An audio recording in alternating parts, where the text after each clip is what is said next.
All right. Hey, everyone. My name is Marcus Wade. I am the author and creator of Jedi Tales of the Toshigawa series, as well as the Shinobi Ninja Princess series. But the reason why I'm here is because I want to be able to answer some questions. So I got some questions from a number of people on my social media platforms, and I'm here to answer them over time. So I'm getting ready to go to San Diego Comic-Con. I'm not setting up or anything like that. Meeting with some friends and hanging out at the convention. My wife, though, is the celebrity. She's the one that's going to be going to a panel and stuff like that. So let's go. I'm just going to be there supporting her this time, which is cool with me because me and my son get a chance to shop and do nerd things. Before we get there, I wanted to answer a couple of other questions. I'm going to take two at a time. I got a lot of them, so I'm going to take the first two and then keep going down. Hopefully I get a chance to do a couple of these on the beach. So here we go. First question is, what does it take to have longevity in indie comics, and how do I keep going in the industry? So if anybody, if you don't know me, again, I've been doing Jedi Tales of Toshigawa. This year marks 25 years. So that's 25 years from the first day that we were ever published all the way up into this year. I've actually been working on Jedi Tales of Toshigawa in some type of form or fashion, trying to get the current iteration since I was probably about 9 years old. I would say the thing about longevity in indie comics is just, you know, being able to roll with the punches. There are a lot of punches, man. There's a lot of ups and downs, hurdles, and being able to figure out ways around those hurdles. So, for instance, there was a long period in time where I had to actually put the comic book to the side so I could be able to just go and concentrate on making money. Art itself, the industry, can be kind of a little bit difficult to get into. So I had to set it aside. Now, that is one of the things about rolling with the punches. So what I did was set it to the side for a little bit and came back to it when I could. So it means like rolling with the punches. That's the biggest thing. And being able to try to find creative ways to still get to what you want to do. You know, the second part to that is like what keeps me going. Essentially, the fact that I don't ever want to say to myself that I gave up. So I am the type of person to, if I see something, even if I'm fearful of it, a lot of times I'll go straight towards it. All right, and that's not always a good thing. I used to do kickboxing, and I would be the first one to volunteer to go up against somebody that I knew was 10 times better than me, just because I did not want to ever say that I gave up or gave in to fear. With that being said, this is kind of the same thing on that same level. I don't want to give in to failure, all right? In indie comics, you're going to have a lot of failure. In comics, period. In art, period. You're going to have a lot of failure.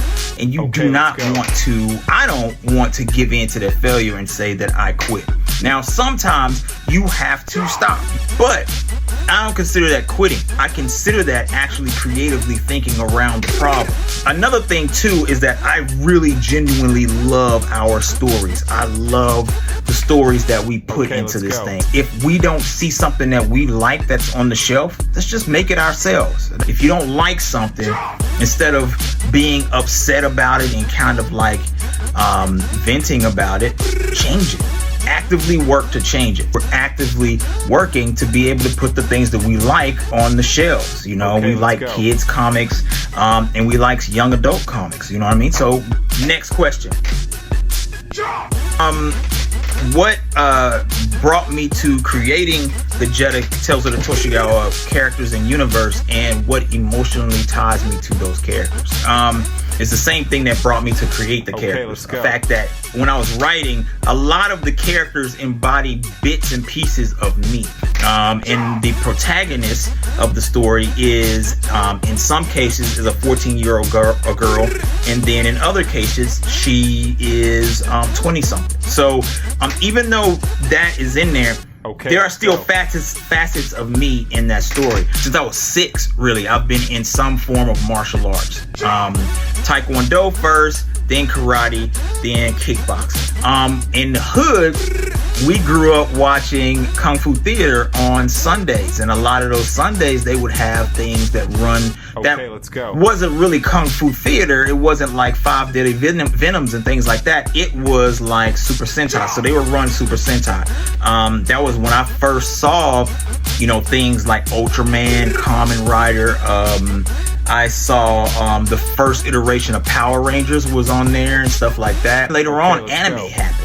And I got really into anime, and I found out that the old G.I. Joe from Sunbow was, primarily done in Japan. And then I found out Transformers was done in Japan. And then I found out that Speed Racer was done in Japan. So that really gave me an emotional tether to be able to creatively do something in that area, those areas. I really love those. One of my boys, his name is Richie Beckton. What's up, Richie? I know you watching this.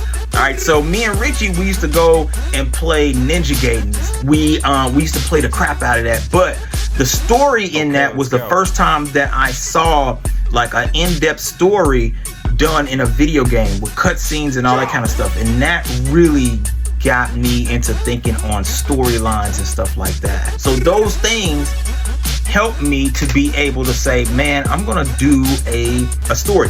And then going back to the previous question, I could not draw women to save my life. I was always drawing Batman, Superman, stuff like that. So when it came to drawing a woman, it was like, I avoided it. So for this, I was like, man, I'm gonna draw the main characters being a female. You know what I mean? And it helped me to be able to practice in that direction. Again, that's me looking at something and going like, man, I can't do that. I need to figure out how to do it. If you tell me no, I'm gonna figure out how to do it anyway. So, but yeah, so that's the long and short of it. That's what gets me emotionally into the character. Again, I also love the story and stuff like that. I love the story that we've crafted over time. And the changing times in my life, having a kid, or getting married, having a kid, finding love, losing love, things like that. Have all influenced who I am, and that has gone into, over time, over these whole 25 years, have gone into what this story is about. Again, we are going to be at San Diego Comic-Con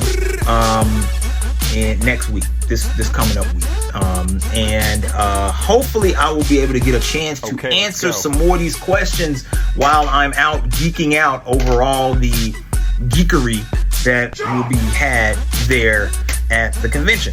As I do so, though, I'm going to try to answer some of these questions in between time, and show you what I bought, because man, I'm buying stuff, man. I'm buying toys and things. Oh, don't be surprised if I pop back on here and be like, oh yeah, I got this new He-Man setup that I want y'all to see. All right, see you guys later at San Diego Comic-Con. Peace.